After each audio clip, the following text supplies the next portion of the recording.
Atención. Este podcast está dirigido al público en general. Las opiniones contenidas en este son con propósitos informativos y no pretenden sustituir diagnósticos médicos. Le recomendamos consultar a un especialista. La ciencia impulsando la hepatología.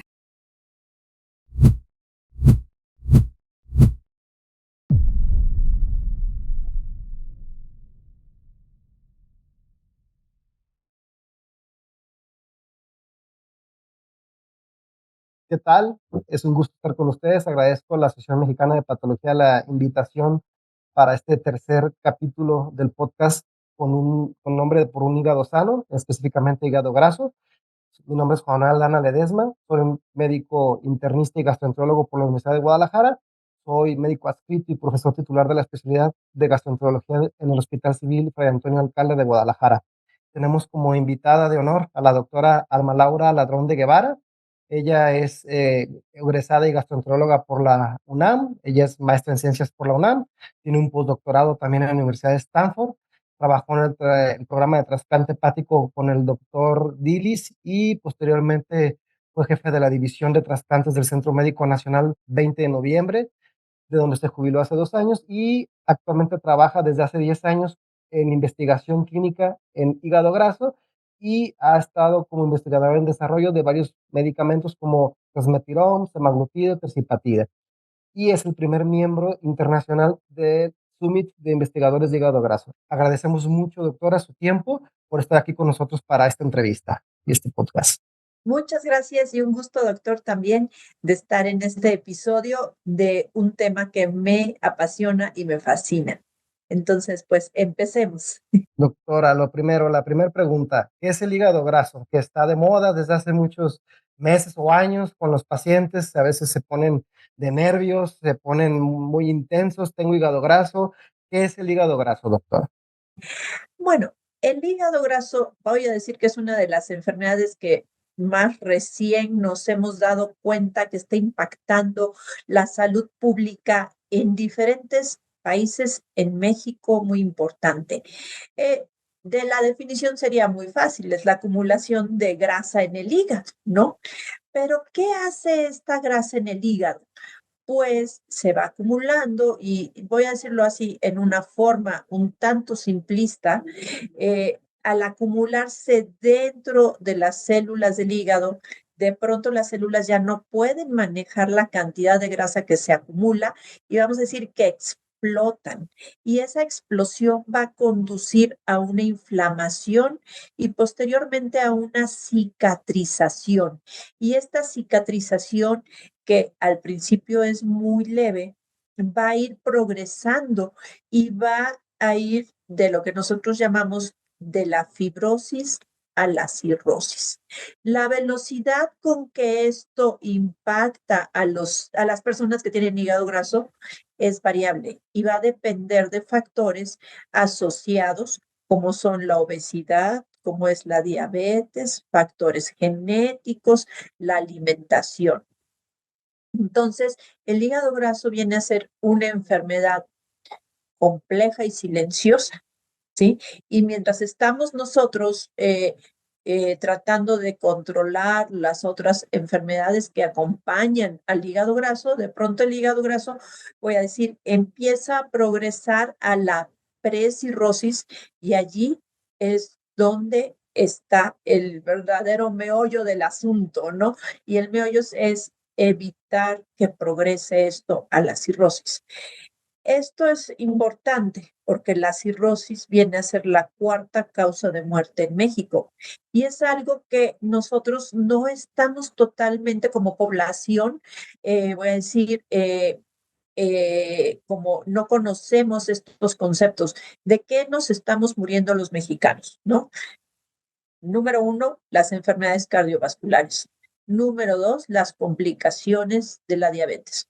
Número tres, todo tipo de tumores. Y número cuatro, ahora es las enfermedades del hígado que, aunado a la diabetes, a los problemas cardiovasculares y a la epidemia de obesidad, es lo que nos está llevando ahora, sí que voy a decir, al cuas a toda la población, ¿no? Uh-huh. ¿Qué ¿Qué ocasiona el hígado graso, doctora? Menciona usted que la obesidad es un factor muy importante, pero hay algunas otras causas. Siempre viene el familiar que dice que su familiar es delgado. ¿Qué otros factores de riesgo hay para también tener un hígado graso, aparte de la obesidad? Bueno, aparte de la obesidad, la diabetes. Eso es definitivamente, ¿sí? Y la prediabetes. Y entonces ahí tenemos voy a decir como que esta situación no muy bien definida de las alteraciones de la glucosa. Pero definitivamente la prediabetes y la diabetes están relacionadas directamente al hígado graso y al desarrollo de tumores en el hígado graso. Entonces, esto es una relación compleja. La otra situación, la obesidad.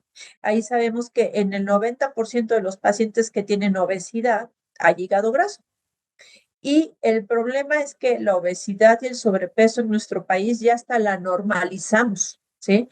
El 70%, de acuerdo a la encuesta de Ensanud, que es una de las encuestas más grandes de salud de México, tiene hígado graso, ¿no? Tiene obesidad, perdón.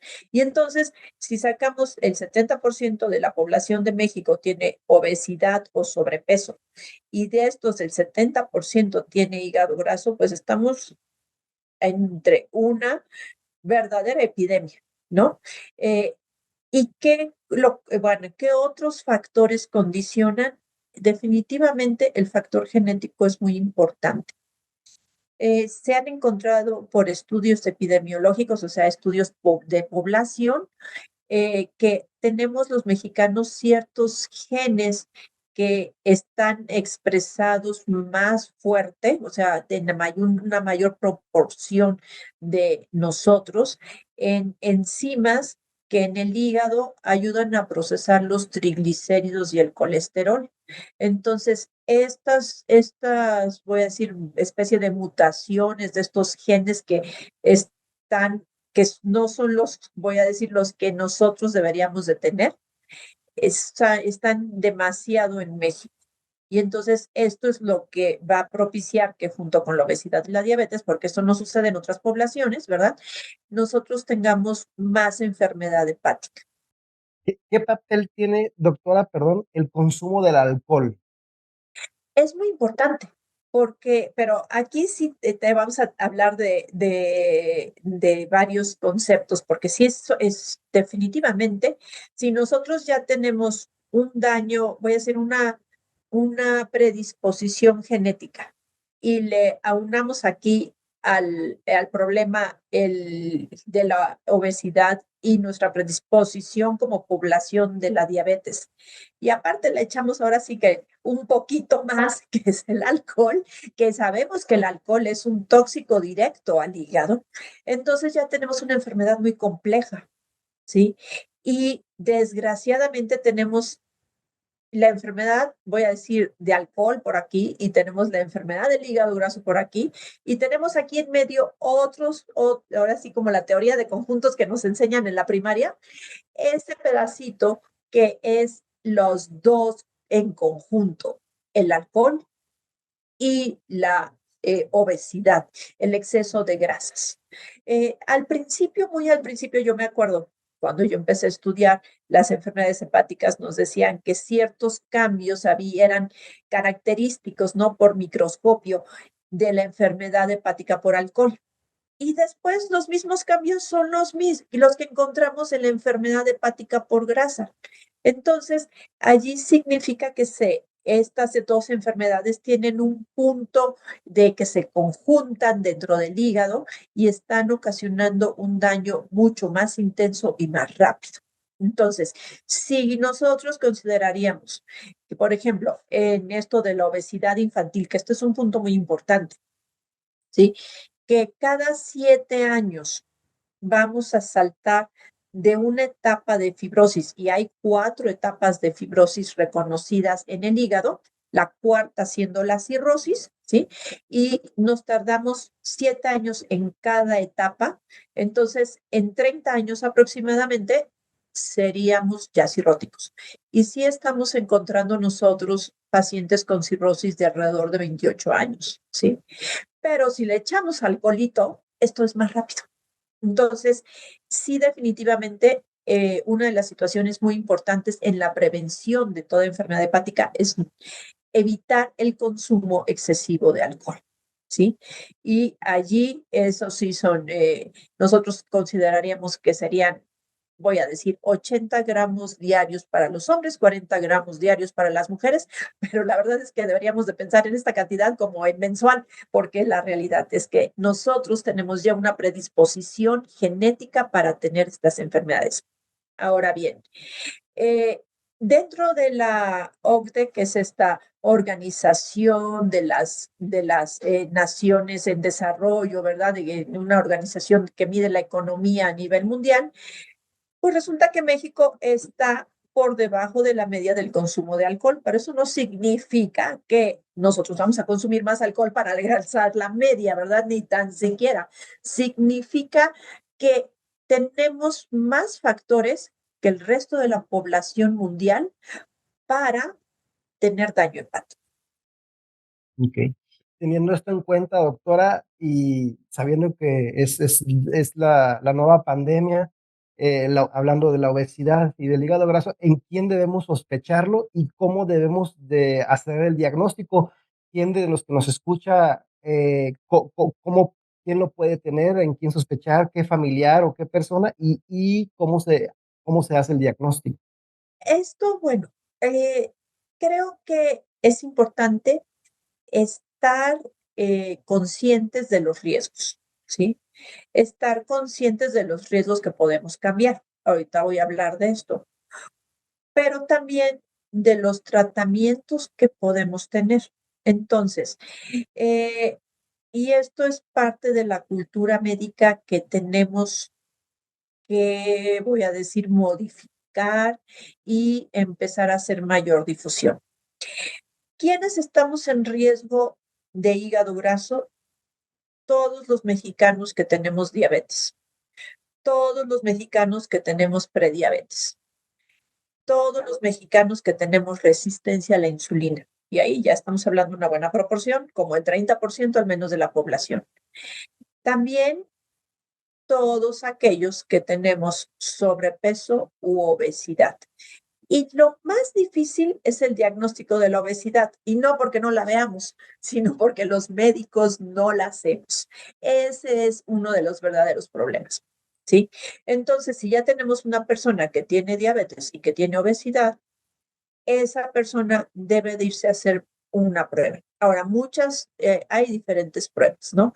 Tenemos, por ejemplo, la más sencilla sería un estudio de laboratorio, ve y calcular con una fórmula con varios de los parámetros que están, o sea, de los resultados que tenemos en un estudio de laboratorio, una prueba que se llama FIB-4. Y eso nos ayuda a saber si la persona ya empezó con un proceso de fibrosis, aquella persona que sospechemos de hígado graso. La prueba más sencilla, voy a decir, para saber si hay hígado graso o no, sería un ultrasonido, porque allí podemos ver si hay grasa o no comparado con el riñón, pero ahora resulta que también el riñón hay graso, entonces ya no está tan fácil. Pero digamos que los radiólogos son muy buenos para detectar la grasa por ultrasonido. Y ya con estos dos factores podríamos decir, bueno, existe aquella persona que puede progresar en su enfermedad hepática y aquella persona que con medidas, sobre todo de higiene, de mantener su hemoglobina glicosilada en los límites que le manda su médico familiar, su médico internista o endocrinólogo, ¿verdad? Y también controlar la alimentación, el sobrepeso, hacer ejercicio, porque hay dos cosas. El ejercicio junto con el control del peso nos va a ayudar a disminuir la grasa del hígado. Entonces, ese es parte del tratamiento que todos debemos de tener. Ahora, las personas que tienen fibrosis, o sea, que ya tienen un estado de cicatrización del hígado, Bueno, esas personas deben de cuidarse más para no progresar. Sin embargo, allí ya hay ciertos mecanismos que se echan a andar, que ya no es tan fácil de parar como, digamos, una persona que nada más tiene grasita sin cicatrización hepática. Entonces, estas personas por el momento son candidatos a participar en proyectos de investigación clínica. Desgraciadamente, ya voy a decir, no hay tanta difusión de esto en México, pero a nivel mundial ya se aprobó la primera molécula que ayuda a quitar la enfermedad, que es el resmetirón. Desgraciadamente no sabemos cuándo va a llegar a México, y ahorita el tratamiento en Estados Unidos cuesta $1,000,000 anual. Entonces está bastante caro, $67,000, ¿sí? Entonces, pues no todos tenemos ese dinero y nuestros sistemas de salud tampoco lo van a tener. Pero sí se ha visto que ciertos medicamentos ayudan a disminuir la grasa del hígado, ¿sí? Pero todavía está por comprobarse su verdadero papel ante la fibrosis hepática. Esos medicamentos, que son unos medicamentos que se emplean para el tratamiento de la diabetes por endocrinólogos, médicos internistas, ¿sí? Esos medicamentos pueden ayudar al control, en eso estamos investigando. Y eso es importante, yo creo, a nivel como de políticas de salud, tal vez podamos tener un tratamiento, ¿sí? Y eso sería, pues, lo ideal, ¿no? Como conclusión, el tratamiento fundamental básico de un paciente con hígado graso es la dieta y el ejercicio, que puede ser brindado por su médico de primer contacto. Y si se detecta algún riesgo de fibrosis, se envía al médico especialista, al gastroenterólogo o idealmente el hepatólogo, para que le dé el seguimiento, ya sea con algún tipo de fármaco en investigación o fármaco que esté aprobado actualmente. Una pregunta básica en la consulta de diario es: ¿puedo tomar alcohol, aunque sea un poquito, en pacientes con hígado graso? Porque eso es del día a día. Sí, mi respuesta sería no. Yo nunca puedo apoyar el uso del alcohol, ¿sí? Desgraciadamente, una persona con hígado graso debe de controlarse más. Pero aquí quiero hacer un paréntesis que es muy importante. Resulta que cada vez que hay un paciente con hígado graso, la primera pregunta, y esta es la pregunta obligada, es: ¿qué puedo comer? ¿No? Y pues nosotros los médicos nos dedicamos a las enfermedades, esa es la realidad. Nosotros aprendemos a diagnosticar, tratar, identificar, ver complicaciones de enfermedades, pero no somos nutriólogos. Entonces, aquí el complemento ideal de esta enfermedad es el nutriólogo, la nutrióloga, ¿sí?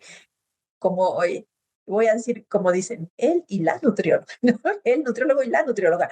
Pero sí es súper importante, porque los nutriólogos son los profesionales que se encargan de la alimentación en todos sus contextos. Y hay unos nutriólogos muy especiales que son los educadores en diabetes, y aquellos nutriólogos que toman cursos, especialidades en enfermedades hepáticas. Entonces, ese es el tema. Nosotros tenemos que trabajar en conjunto con el nutriólogo para poder lograr, y estos especialistas nos van a ayudar a las metas en cuestión de control de azúcar, en cuestión de triglicéridos, en cuestión de peso. Ellos también son muy buenos para indicarme tratamientos de ejercicios, porque nosotros nos dedicamos a las enfermedades en sí, pero necesitamos un apoyo muy importante que es dentro del sistema de salud de los nutriólogos, definitivamente. Porque esa es la primera pregunta que todo el mundo nos hace: ¿y qué puedo comer? Pues bueno, yo le puedo decir de qué se va a complicar, pero claro, nosotros podemos ayudarles con ciertos consejos, pero una dieta específica y personalizada es la del nutriólogo. Muy totalmente de acuerdo con usted, doctora Laura. El manejo multidisciplinario e integral del paciente del hígado graso debe ser fundamental para lograr el éxito. Sin más, preguntas, que dejó todo muy claro, muy puntual. Prácticamente la gran mayoría de los mexicanos tenemos riesgo de hígado graso. Tenemos que evaluarnos, medirnos, buscarnos, ir a nuestros chequeos, nuestros check-ups anuales con nuestro médico de primer contacto, nuestro médico familiar, nuestro médico internista, máxime si somos diabéticos, tenemos algún riesgo metabólico, pues asegurarnos de que no tengamos el hígado graso, que es un espectro de toda una enfermedad. Agradezco mucho su participación.